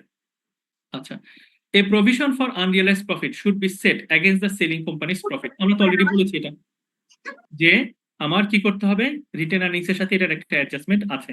আনরিয়ালাইজড প্রফিট যেটা, সেটা একটা কি রিটেন আর্নিংস এর সাথে অ্যাডজাস্টমেন্ট আছে। এখন কার রিটেন আর্নিংস এর সাথে অ্যাডজাস্টমেন্ট করবো, প্যারেন্টে না সাবসিডিয়ারি? তো যদি প্যারেন্ট কোম্পানি বিক্রি করে তাহলে প্যারেন্ট কোম্পানি রিটেন আর্নিংস এর সাথে অ্যাডজাস্ট করবো, যদি সাবসিডিয়ারি কোম্পানি বিক্রি করে তাহলে সাবসিডিয়ারি কোম্পানি রিটেন আর্নিংস এর সাথে এটা অ্যাডজাস্ট করবো। ঠিক আছে, এটা একটা ইস্যু। আবার আরেকটা ইস্যু হচ্ছে ইনভেন্টরি ক্ষেত্রে। তো এটা আমরা আরেকটু পরে করি। হ্যাঁ, এই ইনভেন্টরি ক্ষেত্রে তো আমরা ব্যালেন্স শিটে দেখিয়েছি, বা কস্ট অফ সেলস এর ক্ষেত্রে কিভাবে হবে। তো এরপরে বলেছে profit or loss on non current asset transfer should be eliminated against the selling companies profit. আচ্ছা, আমরা ধরেন আপনাদের একটু যদি মনে থাকে আর কি, বা লিখেও রাখতে পারেন, ধরেন হচ্ছে প্যারেন্ট কোম্পানি সাবসিডিয়ারি কোম্পানির কাছে একটা অ্যাসেট বিক্রি করলো 100 টাকা দিয়ে, ঠিক আছে, অথবা 120 টাকা দিয়ে, ধরেন হচ্ছে গিয়ে সেলিং প্রাইস হচ্ছে 120 টাকা। প্যারেন্ট কোম্পানি সাবসিডিয়ারি কোম্পানির কাছে বিক্রি করলো 120 টাকা দিয়ে। আচ্ছা, প্যারেন্ট কোম্পানি এই অ্যাসেটটা কিনেছিল 100 টাকা দিয়ে, প্যারেন্ট কোম্পানি এই অ্যাসেটটা কিনেছিল 100 টাকা দিয়ে, আর তার অ্যাকোমোডেটেড ডেপ্রিসিয়েশন হচ্ছে আজকে পর্যন্ত 40,000 টাকা। 40,000 টাকা, তাহলে ওই অ্যাসেটের বুক ভ্যালু কত?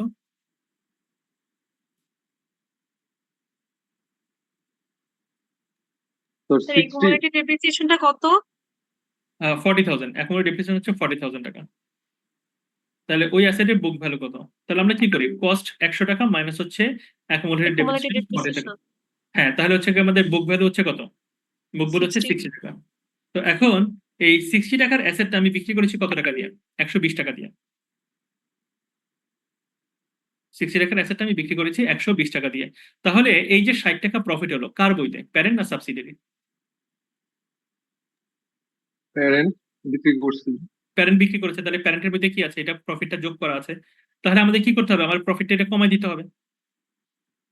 ঠিক আছে, আবার আরেকটা বিষয় আমরা এটা ইস্যু করেছিলাম, ব্যালেন্স শিটের সময় করেছিলাম, সেটা কি, সেটা হচ্ছে ও যে অ্যাসেটটা কিনলো আমার কাছ থেকে, অ্যাসেটটা কিনেছে কত টাকা দিয়ে, 120 টাকা দিয়ে।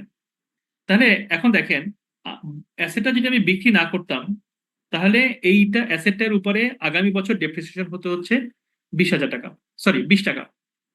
কিন্তু ওর কাছে বিক্রি করার পরে ও কিনেছে কত, 120 টাকা দিয়ে। তাহলে ও 120 টাকা দিয়ে কেনার পরে ও হচ্ছে কি আরো 3 বছর চালাবে, তাহলে প্রতি বছর ডেপ্রিসিয়েশন কত, 120 ডিভাইড বাই হচ্ছে 30, 3, তাহলে কত আসে, 40 টাকা। আবার আস্তে আস্তে করে বলছি, ঠিক আছে। ধরেন আমার কাছে একটা অ্যাসেট ছিল, 100 টাকার অ্যাসেট আমি কিনেছিলাম, এটা 5 বছর চলবে। আমরা প্রতি বছর হচ্ছে ডেপ্রিসিয়েশন চার্জ করলাম 20,000 টাকা। তাহলে 2 বছরে আমরা ডেপ্রিসিয়েশন চার্জ করলাম কত, 40,000। তাহলে আমাদের বুক ভ্যালু কত, 100 টাকা মাইনাস হচ্ছে কি 40 টাকা, টোটাল হচ্ছে কত, 60 টাকা হচ্ছে বুক ভ্যালু।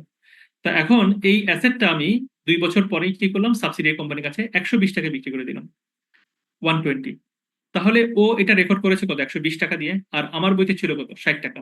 তাহলে আমি বিক্রি করে গেইন করলাম কত, 60 টাকা।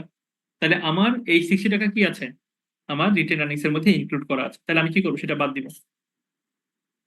ঠিক আছে, সেকেন্ড ইস্যু হচ্ছে যদি এই অ্যাসেটটা আমি বিক্রি না করতাম, তাহলে আগামী বছর ডেপ্রিসিয়েশন কত হতো, আরো 20। আবার 20 হতো, 20 হতো। কিন্তু আমি যখন ওকে বিক্রি করে দিলাম, ও কিনেছে কত, 120 টাকা। তাহলে ও আর অ্যাসেটটা ইউজ করতে পারবে কত, আরো 3 বছর। তাহলে ও কি করবে, 120 কে 3 দিয়ে ভাগ করবে, তাহলে ও ডেপ্রিসিয়েশন চার্জ করেছে কত, 40। ঠিক আছে, তাহলে আমার বইতে থাকলে এটা হতো কত, 20, কিন্তু ও ডেপ্রিসিয়েশন চার্জ করেছে কত, 40। তাহলে আমরা কি করব, আমরা ধরে নিব যে এই অ্যাসেটটা আসলে বিক্রি হয় নাই। তাহলে বিক্রি না হলে ও যে 40 টাকা দেখিয়েছে, কিন্তু দেখানো উচিত ছিল কত, 20 টাকা ডেপ্রিসিয়েশন। তাহলে ওই 20 টাকার ডেপ্রিসিয়েশন আমরা কি করব, কমিয়ে দিব, ডেপ্রিসিয়েশন কমিয়ে দেব ওর। তাহলে ওর ডেপ্রিসিয়েশন যদি কমে যায়, তাহলে ওর কি হবে, ওর রিটেন আর্নিংস বেড়ে যাবে। ডেপ্রিসিয়েশন যদি কমে যায়, তার রিটেন আর্নিংসটা বেড়ে যাবে। ঠিক আছে, তাহলে আমার এই ট্রানজেকশন যদি হয়, এই অ্যাসেটের ট্রানজেকশন যদি হয়, তাহলে আমার দুইটা জায়গায় ইম্প্যাক্ট করছে। একটা হচ্ছে যে বিক্রি করেছে তার একটা গেইন হয়েছে, আবার হচ্ছে যে কিনেছে তার হচ্ছে কি ডেপ্রিসিয়েশন অ্যামাউন্টটা বেড়ে গেছে। তাহলে এই দুইটা জিনিস আমাকে কি করতে হবে, অ্যাডজাস্ট করতে হবে, এই জিনিসটা মনে রাখবেন। অ্যাসেট যদি বিক্রি করি এবং এখানে যদি দেখা যায় যে যার বুক ভ্যালু তার থেকে আমি বেশি দামে বিক্রি করেছি, তাহলে দুইটা ইম্প্যাক্ট। একটা হচ্ছে যে বিক্রি করেছে তার বইতে গেইন রিকগনাইজ হয়েছে, এবং যে কিনেছে তার বইতে কি হয়েছে, ডেপ্রিসিয়েশন বেশি চার্জ হয়েছে। তাহলে ডেপ্রিসিয়েশন যতটুকু বেশি চার্জ হয়েছে সেটাও আমাকে কমাতে হবে, অ্যাসেট বিক্রি করে যে গেইনটা হয়েছে সেটাও আমাকে কি করতে হবে, কমাতে হবে। ঠিক আছে, এই হচ্ছে কি আমাদের সামারি। আচ্ছা, এরপরে কি বলেছে দেখেন, ওই একই কথা আবার বলেছে, মানে আমি তো একসাথে বলে ফেললাম, ওরা পরে বলেছে কি, depreciation adjustment may be required so that depreciation is based on the cost of the asset to the group. ঠিক আছে, তাহলে ডেপ্রিসিয়েশনের উপরে একটা অ্যাডজাস্টমেন্ট হবে আর কি। তাহলে এটা হচ্ছে আমাদের সামারিটা হলো। আচ্ছা, তো সামারির পরে এখন আমরা দেখি ভিতরে কি বলেছে। ভিতরে বলেছে যে ইন্টারগ্রুপ সেলস যদি থাকে তাহলে আমরা কি করব, ইন্টারগ্রুপ সেলসটা আমরা বাদ দিয়ে দিব। কার কাছ থেকে বাদ দিব? যে বিক্রি করেছে তার রেভিনিউ থেকেও বাদ দিব, যে কিনেছে তার কস্ট অফ সেলস থেকেও কি করবো, বাদ দিব। তাহলে আমরা একটু জানালি দিব রেভিনিউ ডেবিট। রেভিনিউ যদি প্যারেন্ট কোম্পানি বিক্রি করে তাহলে রেভিনিউ প্যারেন্ট কোম্পানি ডেবিট। আর সাবসিডিয়ারি কোম্পানি যদি পারচেস করে তাহলে আমরা লিখবো কি, cost of sales of subsidiary company credit. ঠিক আছে, তার মানে দুইটা জিনিস অফসেট হয়ে গেল, রেভিনিউ কমে গেল, কস্ট অফ সেলসও কমে গেল। তাহলে একটা অ্যাডজাস্টমেন্ট আমাকে এখানে দিতে হবে। ঠিক আছে, তো আমরা এটা বলেছিলাম, এই যে দেখেন আমরা বলেছিলাম যে রেভিনিউ ক্ষেত্রে প্যারেন্ট প্লাস সাবসিডিয়ারি দুইটাই যোগ করবো, প্লাস ইন্টারগ্রুপ আইটেমস আমরা বাদ দিয়ে দিব, এবং কস্টের ক্ষেত্রেও তাই। ঠিক আছে, আচ্ছা, এরপরে আসেন এরপরে হচ্ছে গিয়ে unrealise profit of trading. Unrealise profit, আচ্ছা, আনরিয়ালাইজ প্রফিটের ক্ষেত্রে আমরা বলেছিলাম যে আমি কি করেছি, যে একটা গুডস, আচ্ছা এটা দেখি আপনারা বের করেন। ঠিক আছে, এটা বের করতে পারলে মোটামুটি বুঝতে পারবো যে আপনারা সবাই বুঝতে পেরেছেন। ধরেন হচ্ছে সাবসিডিয়ারি কোম্পানি, এবার আমি উল্টা করে বলি, সাবসিডিয়ারি কোম্পানি প্যারেন্ট কোম্পানির কাছে বিক্রি করেছে, কত টাকা বিক্রি করেছেন? টোটাল বিক্রি করেছে 10,000 টাকা। আচ্ছা, তার হচ্ছে প্রফিট মার্জিন হচ্ছে, profit margin cost plus profit, sorry cost plus profit, cost plus profit হচ্ছে কি 15%, কস্ট প্লাস প্রফিট হচ্ছে 15%। আর এটার মধ্যে প্যারেন্ট কোম্পানি অর্ধেক বিক্রি করতে পেরেছে, অর্ধেক বিক্রি করতে পারেনি। তাহলে আমাকে এখন ক্যালকুলেট করে বলেন যে এর মধ্যে আনরিয়ালাইজ প্রফিট কত টাকা আছে। ইনফরমেশন গুলো আবার দিচ্ছি। 333.33 আসে। আচ্ছা, শেষ করি, আবার একটু সবাইকে ইনফরমেশনটা দিই। সাবসিডিয়ারি কোম্পানি প্যারেন্ট কোম্পানির কাছে বিক্রি করেছে কত টাকা দিয়ে? 10,000 টাকা দিয়ে। সাবসিডিয়ারি কোম্পানি প্যারেন্ট কোম্পানির কাছে 10,000। এক্ষেত্রে নিয়মটা হচ্ছে যে সাবসিডিয়ারি কোম্পানি তার যেটা কস্ট হয়েছে তার সাথে 15% প্রফিট যোগ করে এটা বিক্রি করেছে, এবং যতটুকু বিক্রি করেছে, মানে যে 10,000 টাকা গুড় যে বিক্রি করেছে, প্যারেন্ট কোম্পানি তার অর্ধেক বিক্রি করতে পেরেছে, অর্ধেক বিক্রি করতে পারেনি। তাহলে এখানে আনরিয়ালাইজ প্রফিট কত? হ্যাঁ, কিভাবে বের করলেন বলেন তো একটু? 3,000। স্যার এটা 15, তো আমি 50 ধরছিলাম। আচ্ছা, এটা আসে 1,000 টাকা। 10,000 ইন্টু 15 ডিভাইডেড হবে 150। 115 115 115, রাইট। তাহলে কত আসবে? 1,000 টাকা। কত আসে একটু স্যার দেখেন। ওটা কি 10,000 বলছিলেন না? 8,995। না, 8,995 হচ্ছে মেবি আপনার কস্ট অফ সেলস বা cost of good sold. Sir G 1304 sir, আসছে কস্টটা স্যার। 1304 হচ্ছে আপনার 1304 কি আমার Unrealized total profit? profit। Unrealised. না, 1304 কি আমার টোটাল প্রফিট?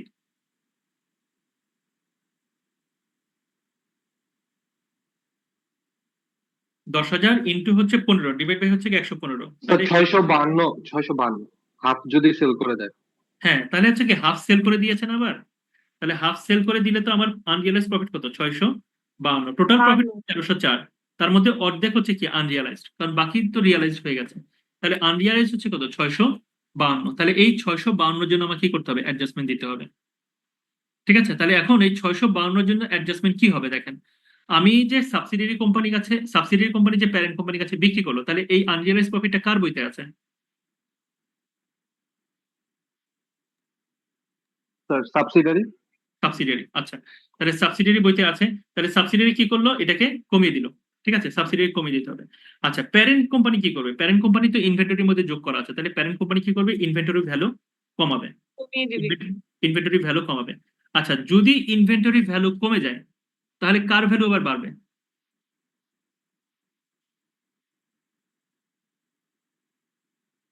দেখেন আমরা একটা সূত্র লিখেছিলাম, বিগিনিং ইনভেন্টরি প্লাস হচ্ছে পারচেজ মাইনাস হচ্ছে গিয়ে ইনভেন্টরি ইকুয়াল কি আসে? Cost of sales. COGS। হ্যাঁ, সিওজিএস। তো এখন যদি ইনভেন্টরি এন্ডিং ইনভেন্টরি ভ্যালু কমে যায় তাহলে কি বেড়ে যাবে? সিওজিএস। ইনিশিয়ালটা সিএজিএস টা বেড়ে যাবে। না না, ইনিশিয়ালটা না, বিগিনিং প্লাস হচ্ছে পারচেস মাইনাস হচ্ছে এন্ডিং, তাহলে কি থাকে? Cost of goods sold. তাহলে এখানে বলা হয়েছে, তাহলে এখানে আমাদের কি করতে হবে?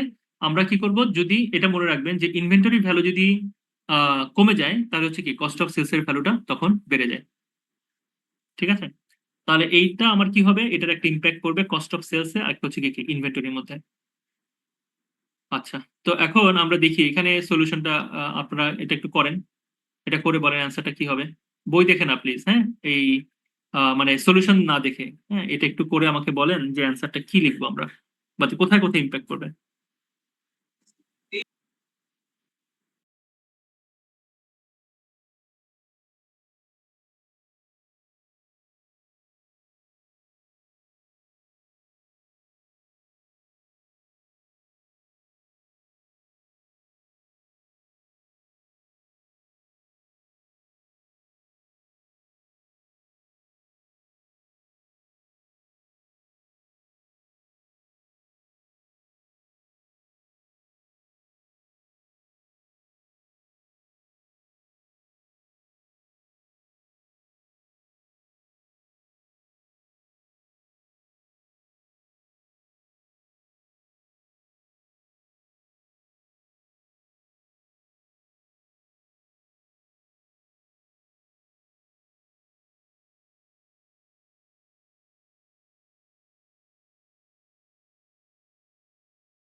স্যার আপনার মাইক মনে হয় মিউট করা।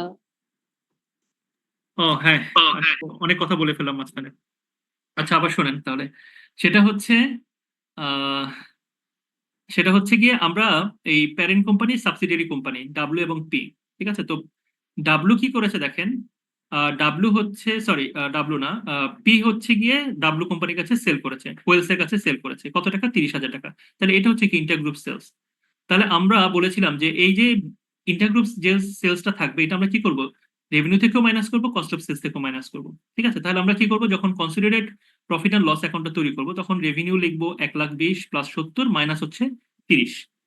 তারপর আমরা কস্ট অফ সেলস কি করবো, কস্ট অফ সেলস হচ্ছে মাইনাস দেওয়া আছে, মাইনাস সাইন, তাহলে আমরা কি করবো, cost of sales 80,000 plus 50,000 minus হচ্ছে কত, 30,000। ঠিক আছে, তাহলে এই 30,000 ইম্প্যাক্টটা কি, 30,000 এর ইম্প্যাক্ট হচ্ছে আমি রেভিনিউ থেকেও মাইনাস করবো, কস্ট অফ সেলস থেকেও আমরা কি করবো, মাইনাস করে দিব। ওকে, আচ্ছা, এরপরে দেখেন এই 30,000-এর মধ্যে 15,000 টাকার ইনভেন্টরি এখনো কি আনসোল্ড অবস্থায় আছে, এবং এর মধ্যে আনরিয়ালাইজড প্রফিট হচ্ছে কত, 2,000। আনরিয়ালাইজড প্রফিট হচ্ছে 2,000, তার মানে হচ্ছে এই কোম্পানির মানে হচ্ছে কি সাবসিডিয়ারি কোম্পানির যে প্রফিট, এই যে গ্রস প্রফিট, এই গ্রস প্রফিটের মধ্যে আনরিয়ালাইজড প্রফিট হচ্ছে কত, 2,000।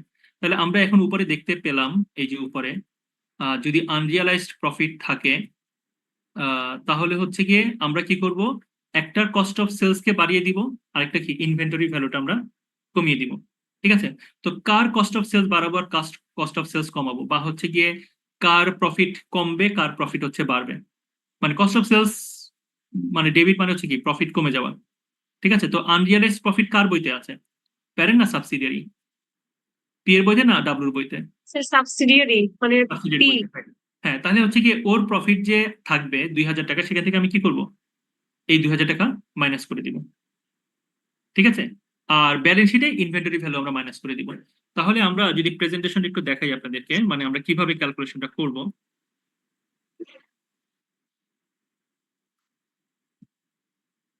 Interactive question 1। তাহলে দেখেন এখানে আমরা ক্যালকুলেশনটা করবো হচ্ছে এরকম, যে প্যারেন্ট কোম্পানি ও রেভিনিউ 1,20,000, তো দেখেন এই যে 1,20,000 ছিল, আমরা 1,20,000 দেখাচ্ছি। দেন পোরপয়েজের হচ্ছে গিয়ে কত, 70,000, এখানেও 70,000 আমরা দেখাচ্ছি। ঠিক আছে, দেখানোর পর আমরা বলেছিলাম যে ইন্টার গ্রুপ যেটা ব্যালেন্স থাকবে সেটা আমরা রেভিনিউ এবং সেলস দুইটা থেকে মাইনাস করে দিব। তাহলে রেভিনিউ হচ্ছে গিয়ে দেখেন এই 1,20,000 প্লাস 70 দুইটাই পজিটিভ ব্যালেন্স, এখান থেকে আমরা মাইনাস নেগেটিভ করে দিলাম 30,000, তাহলে ব্যালেন্স কত হচ্ছে 1,60,000। আর কস্ট অফ সেলস হচ্ছে এইখান থেকে মাইনাস করেছে, 1,20,000 থেকে 80 মাইনাস করেছে, এই জন্য মাইনাস সাইন। 70 থেকে 50 মাইনাস করেছে, এই জন্য মাইনাস সাইন। তাহলে 80 আর 50 এখান থেকে আমরা মাইনাস করে দেবো কত, 30। তাহলে 80 আর 50 থেকে 30 আমরা মাইনাস করে দিলাম, সরি 80 প্লাস 50 তার থেকে 30 মাইনাস করে দিলাম। এবং এই যে আনরিয়ালাইজ প্রফিট কার বইতে আছে, সাবসিডিয়ারি বইতে। তাহলে সাবসিডিয়ারি বইতে 2,000 টাকা আনরিয়ালাইজ প্রফিট আছে, তাহলে কি করতে হবে, আমাকে প্রফিটটা কমাতে হবে। তাহলে আমরা কি করলাম, দেখেন এখানে ওই প্রপোজাল লিমিটেডের ক্ষেত্রে আমরা আনরিয়ালাইজড প্রফিটটা আমরা নেগেটিভ করে দিলাম, মাইনাস করে দিলাম, সরি মাইনাস করে দিলাম। তাহলে মাইনাস করে দিলে এই প্রফিট থেকে রেভিনিউ থেকে 2,000 টাকা আরো এক্সট্রা মাইনাস হলো, মাইনাস হয়ে কত থাকে 18,000 টাকা। ঠিক আছে, আর আমরা কনসিডারেশনে কত টাকা দেখাবো, কনসিডারে যখন আমরা ই করব প্রফিট অ্যান্ড লস অ্যাকাউন্ট করবো, তাহলে আমরা কনসিডারেট প্রফিট অ্যান্ড লসে আমরা রেভিনিউ দেখাবো 1,60,000, আর ইসে দেখাবো কস্ট অফ সেলসে দেখাবো 80,000 প্লাস 50 মাইনাস হচ্ছে 30 মাইনাস হচ্ছে 2, তার মানে টোটাল কত আসে 1,02,000। তাহলে আমরা গ্রস প্রফিট দেখাবো কনসিডারেশনে কত 58,000। কোথা থেকে আসলো, প্যারেন্ট থেকে আসলো 40, সাবসিডিয়ারি থেকে আসলো কত 18,000 টাকা। দেখেন এইটুক বুঝতে পেরেছেন কিনা সবাই, ইম্প্যাক্ট গুলো একটু বোঝার চেষ্টা করেন, যে মানে ইন্টারগ্রুপ যতটুকু সেলস হবে এটা কি বোথ প্যারেন্ট এবং সাবসিডিয়ারি থেকে মাইনাস হবে, কিন্তু যেটা আনরিয়ালাইজ থাকবে সেটা কি হবে, সেটা হচ্ছে গিয়ে যে বিক্রি করেছে তার প্রফিট থেকে মাইনাস হবে। তার মানে আমরা কি করতে পারি, এখানে আমরা সূত্রটা দেখিয়েছিলাম যে ইনভেন্টরি ভ্যালু কমবে, কস্ট অফ সেলস বাড়বে। কার ইনভেন্টরি কমবে, যে কিনেছে তার ইনভেন্টরি কমবে, আর যে বিক্রি করেছে তার কস্ট অফ সেলস কি হবে, বাড়বে। তাহলে কস্ট অফ সেলস বাড়া মানে কি, প্রফিট কমে যাওয়া। এই কারণেই দেখেন আমরা কিন্তু এখানে কি করেছি, এইভাবে চিন্তা করি, কস্ট অফ সেলস এর সাথে যোগ করে দিয়েছি, অথবা কি রেভিনিউ থেকে এটা মাইনাস করে দিয়েছি, এভাবে চিন্তা করেন আপনি। ঠিক আছে, তো পয়েন্টটা ক্লিয়ার কিনা দেখেন ভালো করে, পয়েন্টটা সবার কাছে ক্লিয়ার?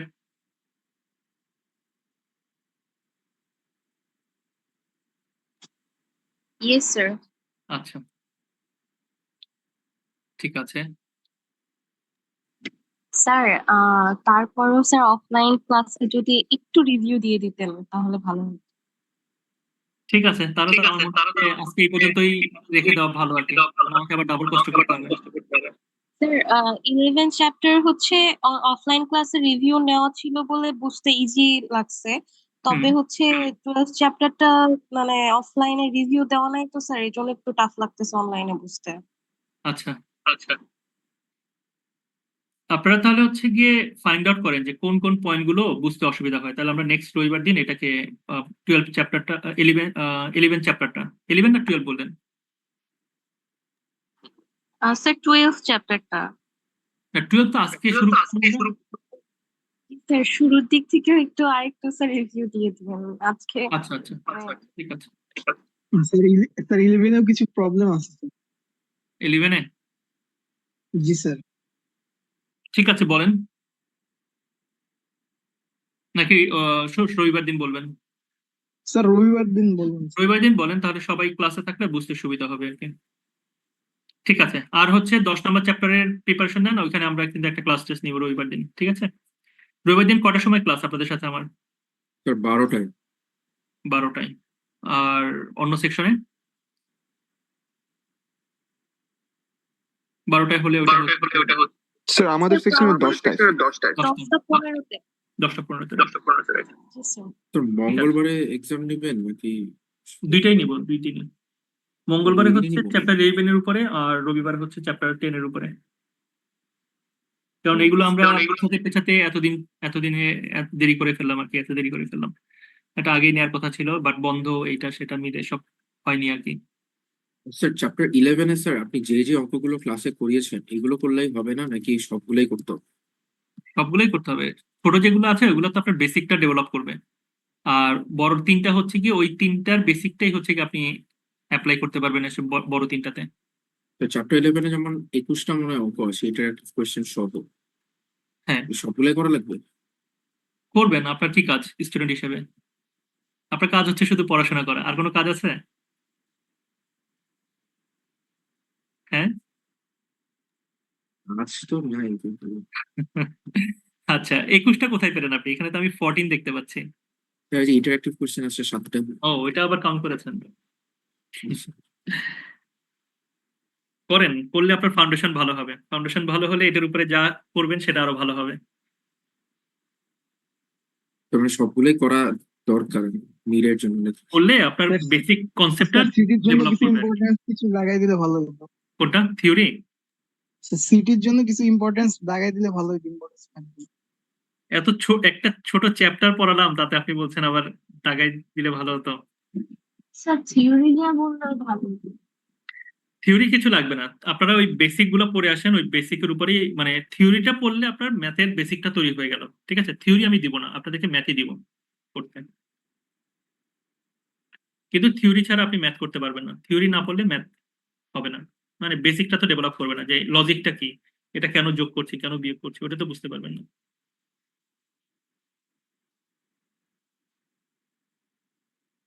ঠিক আছে, তাহলে এই পর্যন্ত থাকবে। জি স্যার।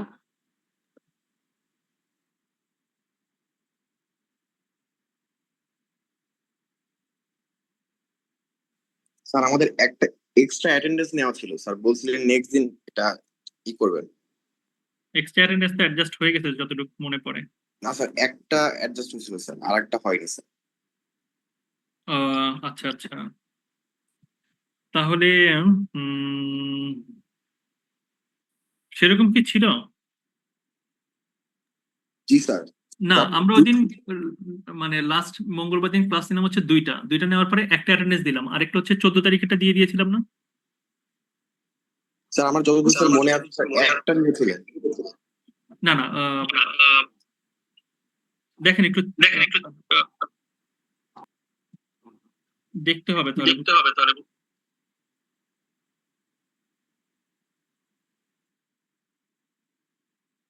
সিআর আপনাদের মনে আছে নাকি? স্যার দুইটা ক্লাসে দুইবার অ্যাটেন্ডেন্স মনে ছিল স্যার। হুম, একটা হচ্ছে 14 তারিখে দিয়েছিলাম। জি স্যার, একটা 14 একটা 15 স্যার। হ্যাঁ হ্যাঁ, এরকমই করেছিলাম সম্ভবত। তারপর আমি চেক করে দেখবো আবার, আপনি বলেছেন যেহেতু ভুল হতে পারে। অন্য আহ, অন্য সাবজেক্টের কি অবস্থা বলেন তো, মানে কতগুলো ক্লাস হয়েছে, মানে আমি কি পিছিয়ে আছি কিনা বেশি?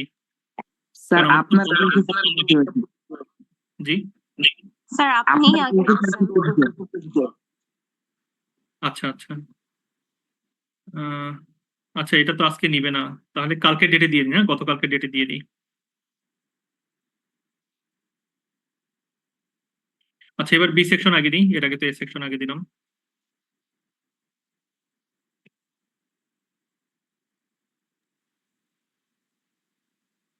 ওকে, responsive roll call please. Section B আগে। Roll number 9, present sir. 37, present sir. 123, 125, sir এটা 126। A section sir. হয়ে গেল। প্রেজেন্ট। আচ্ছা, B section please. Roll number 34, yes sir. 54, 56, 78। Sir 78 আপনাকে বলে গেছে স্যার। হ্যাঁ ঠিক আছে, 86। Present sir. আচ্ছা, একটু মিউট করে রাখেন বাকিরা। হ্যাঁ, ইকো হচ্ছে তো, ইকো করে। স্যার 56ও বলে গিয়েছিল। ওকে, দেন 86, প্রেজেন্ট স্যার 90, স্যার 90 টেক্সট দিয়েছে স্যার। ওকে, 14, ইয়েস স্যার 26, স্যার 126, 130, স্যার 54 এর মাইক টাচ করতেছে না, টেক্সট দিচ্ছে। 54, আচ্ছা আচ্ছা, মানে ওটা পরে বলেন আর কি, হ্যাঁ শেষ করি তারপরে, মানে এরকম যদি কারো মিস হয়। দেন 130, এটা কি স্যার 101 প্রেজেন্ট। 101 কোথা থেকে আসলো? 101 বলিনি তো মনে হয় এখনো। আচ্ছা, আমি কোন পর্যন্ত বলেছিলাম লাস্ট? 130 পর্যন্ত? 130 আচ্ছা, 144, present sir 148, 54, 154, present sir 164, yes sir 166, present sir 172, roll number 4, yes sir roll number 6, present sir 8, present sir 10, present sir 12, yes sir 14, present sir 20, 22, 26, present sir 26 30, present sir 40, 42, present sir 44, present sir 48, present sir 50, present sir 52, sir 20 sir present. 52 present 54, present sir 58, sir present 58 60, 64, yes sir 66, present sir 68, present sir 74, yes sir 76, yes sir 86, present sir 88, present sir 102, 104, আচ্ছা 4, 108, present sir 10, present sir 16, present sir 22, present sir 24, present sir 26, present sir 28, 130, 132, present sir 30 নেই না, 128 নেই, 30ও নেই, 36, sir 30 আমাকে বলে sir, গিয়েছিল sir, 104 নেটওয়ার্কের present। সমস্যা হচ্ছে একটু। আচ্ছা 104 আগেই ওর পরে, ছিল এটা আমি স্যার। শেষ করি তারপরে। আচ্ছা 30 দিয়ে দিয়েছি, 36, present sir 38, present sir 40, present sir 42। Present sir আচ্ছা এখন দেখেন অ্যাবসেন্ট হচ্ছে 128, দেন 104, স্যার 104 প্রেজেন্ট। আচ্ছা দেন হচ্ছে 60, প্রেজেন্ট স্যার 60 আছে না ফজলে? জি স্যার আচ্ছা তারপরে হচ্ছে roll number 20, Redwan yes sir আছেন? রেদওয়ান, জি স্যার আচ্ছা আপনারটা মিস হয়েছে। দেন হচ্ছে 172, রোল নাম্বার 148, 126, এই তিনজন। ঠিক আছে, আর আগের ক্লাসে কেউ মিস করেছিলেন? জি স্যার Yes, আগের sir. class আমি শুনছি। ইয়েস স্যার সকালের ক্লাসটাতে হ্যাঁ একটা মিনিট।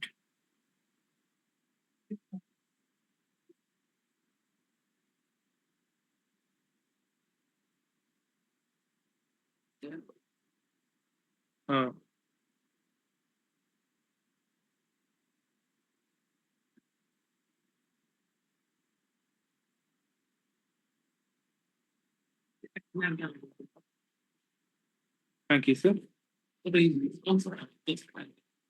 এক সেকেন্ড আচ্ছা কে মিস করেছিলেন বলেন একটু? স্যার আইডি Sir, 66 164 64, 66, না স্যার ওয়ান মানে আইডি 164 স্যার 23 আছে 164 164 শাহেদ, জি স্যার আর স্যার আইডি 66 66 কি নাম? স্যার কাজী তাহসিন শাহাব হোসেন এই যে Okay. 23 আছে থ্যাংক ইউ স্যার ঠিক আছে, জাহিন বলেন। বলেন জাহিন। আচ্ছা বি সেকশন আপনারা লিভ নিতে পারেন তাহলে। Thank you sir. জি section A section roll number হচ্ছে roll number 9 present sir 37 present sir. 123 125 sir 123 regular ক্লাসে আছে। বুঝি নাই। স্যার আমাদের রেগুলার ক্লাসে আছে 123। আচ্ছা বুঝতে পেরেছি। 125 present sir. 27 present sir roll number 5 sir আমাকে বলে গিয়েছে sir. 35 regular sir. Present sir. 45 Yes, sir. 61 Present, sir. 77 Yes, sir. 101 yes sir. 131 137 153 present sir 169 Present, sir. 171 Present, sir. roll number 1 Kanit, Present, sir. roll number 5 present sir. 7 Present, sir. 11 yes sir. 19 yes sir. 21 Present, sir. 23 sir 23 ছিল, net problem বের হয়ে গেছে। 25 Present, sir. 27 present sir. 31 Present, 33 present sir 35 yes sir 41 Present, sir. 41 আছেন আছেন Sir, 45 41. Present, sir. 51 present sir. 51 okay 53 59 Present, sir. okay 61 Present, sir. 65 Present, sir. 67 69 Yes, sir. 75 yes sir. 77 present sir. 79 yes sir 89 present sir. 91 present sir.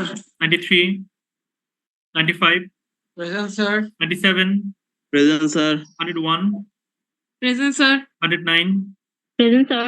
11 111 13 yes sir. 15 yes sir. 19 present sir. 25 Present, sir. 27 present sir. 29 present sir. 31 present sir 33 Present, sir. 37 Present, sir. 1 41 43 Sir, 41. আচ্ছা 43 sir ও text দিয়েছে ও present. আচ্ছা 45 ও আছেন yes sir. ঠিক আছে তাহলে sir miss 113 present sir. 113 yes present yes sir. Okay then 111 sir সকালের ক্লাসে sir আমার একটু নেট প্রবলেমের কারণে অ্যাটেন্ডেন্সটা স্যার মিস হয়ে গেছে স্যার। আমি ক্লাসে প্রেজেন্ট ছিলাম, পরে আমার নেট প্রবলেমের কারণে সকালের ক্লাসে স্যার প্রেজেন্ট দিতে পারিনি। এ সেকশনের স্যার আমি। এই সেকশন আপনি যে ছিলেন কেউ কি দেখেছে? স্যার আমি রিটেক ব্যাচের, তাই মানে আমি ওদের গ্রুপ চ্যাটে নাই, কিন্তু স্যার আমি ছিলাম স্যার। আচ্ছা আমার রেগুলার ক্লাসও ছিল স্যার, আমি দুইটা ক্লাসেই ছিলাম, দুইটা ডিভাইস। ঠিক আছে আপনি গ্রুপে না থাকলে তো মিস করবেন ইনফরমেশন অনেক সময়। জি স্যার, স্যার আমি অ্যাড হয়ে নিব স্যার। তো ঠিক আছে সবাই ভালো থাকেন, আমি দিয়ে দিচ্ছি আজওয়াদ না 37 জি স্যার। স্যার আমি 5 আমার সকালের ক্লাসে অ্যাটেন্ডেন্সটা মিস গেছে।